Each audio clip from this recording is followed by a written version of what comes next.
A lot of people are like so psyched about free college. They're all like, they think that it's like an awesome, awesome thing.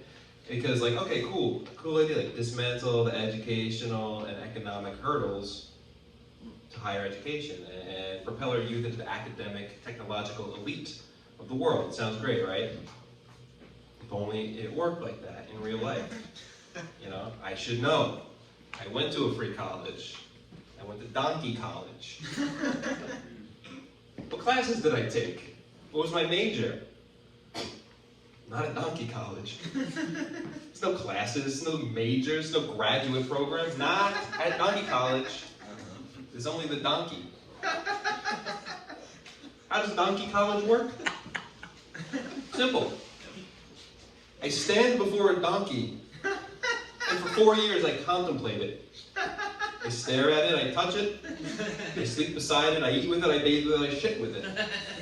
I thought of nothing besides the donkey for 4 years. No teachers, no syllabus, no homecoming, no dorms, no hungover buffet breakfast with my roommates, just one donkey, which comprised the whole of donkey college.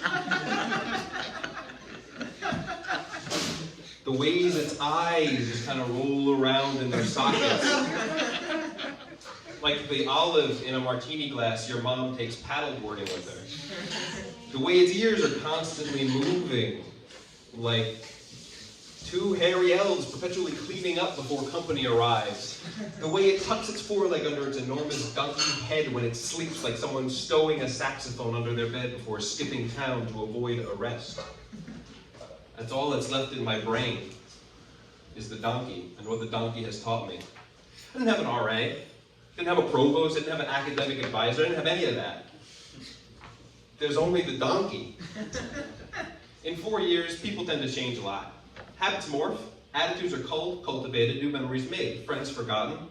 And these changes comprise the fabric of life essential to the college experience, but the donkey doesn't change.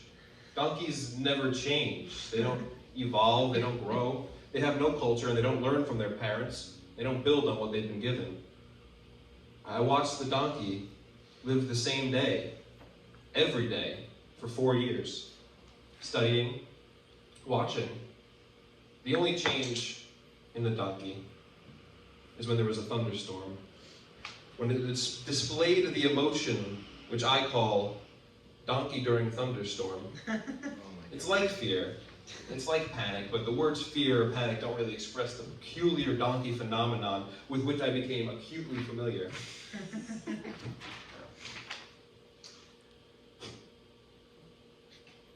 I wish those words could describe it, because that would mean that I understood the donkey the way everyone else does, with detached but educated and plausible approximations, but unfortunately I know the donkey with a life-ruining precision.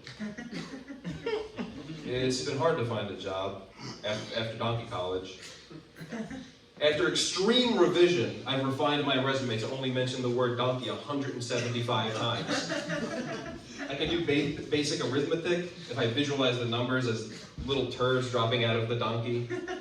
I can perform adequately in groups, but only if I imagine that the other group members are donkeys queuing around a water hole. I can even independently problem solve, but only if the problem is how to mount without hesitation the first lady donkey whose pungence frustrates my donkey libido. But I can do none of these basic tasks as well as the graduate students of paid universities or even high schools. I believe I have regressed in my preparedness for the world to a preschool level. Everything is a donkey. When I hear music now, I imagine each sound corresponding to a certain movement of the donkey. Certain piano chords correspond to the ripple that runs up a donkey's side after it struggles to swallow a too large clod of grass. A low drum corresponds to the petulant stomp a donkey makes when another donkey is bogarting its turn at the water hole. The human voice itself sounds like a demonic refraction of a donkey's morning bray. The other day, a Brahms cello sonata in E minor came on the radio, and the radio host was talking about the great vicissitudes of human passion integrated into a divine aesthetic unity. and I just heard an untrustworthy donkey sickly carrying on into the night. I saved so much money going to free college. Amazing, right? Not if I just eat the money because it looks like grass. Which is what I do. Because all I know is the donkey. I read about all these other college students learning multiple languages, unlocking the secret of DNA, transplanting brains from one fish to another, teaching gorillas to compose limericks in sign language, but all I know is the donkey. I looked at the map the other day and I was stunned. Nigeria, Japan, Canada, what are these strange places? These strange peoples we share our planet with. Are there donkeys there? I'll never know. I watched the sun arc slowly over the sky with a shrinking awareness of the great deficit in my mind and a growing vegetative confusion about the world. The pleasure which normal college students feel when they realize they are proud of their work. That's how I feel when I chew on a fence. The agony normal college students feel when they realize they've sunk all their time and mental energy into a misguided thesis and now they have to begin from the beginning. That's the agony I feel when I chew on a fence for just a little bit too long. If I had just taken out a loan like everyone else from Wells Fargo, the best place to get a loan. I could be deciphering an old Cretan tablet right now or creating the first lab-grown dark matter. Instead, I went to donkey college, and now I get spooked by trains and scratch myself on posts. I'm not saying we can't dream big, America, but there's other ways to improve the university system. Like, I can't think of any examples because I just think about donkeys. But I'm sure there's other ways. And that doesn't mean free college can't be there one day, but until then, you can catch me at Wells Fargo, taking out a loan.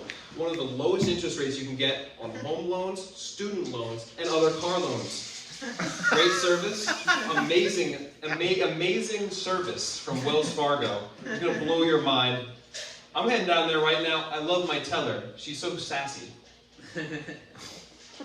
Let's go to Wells Fargo together. Together we'll go far.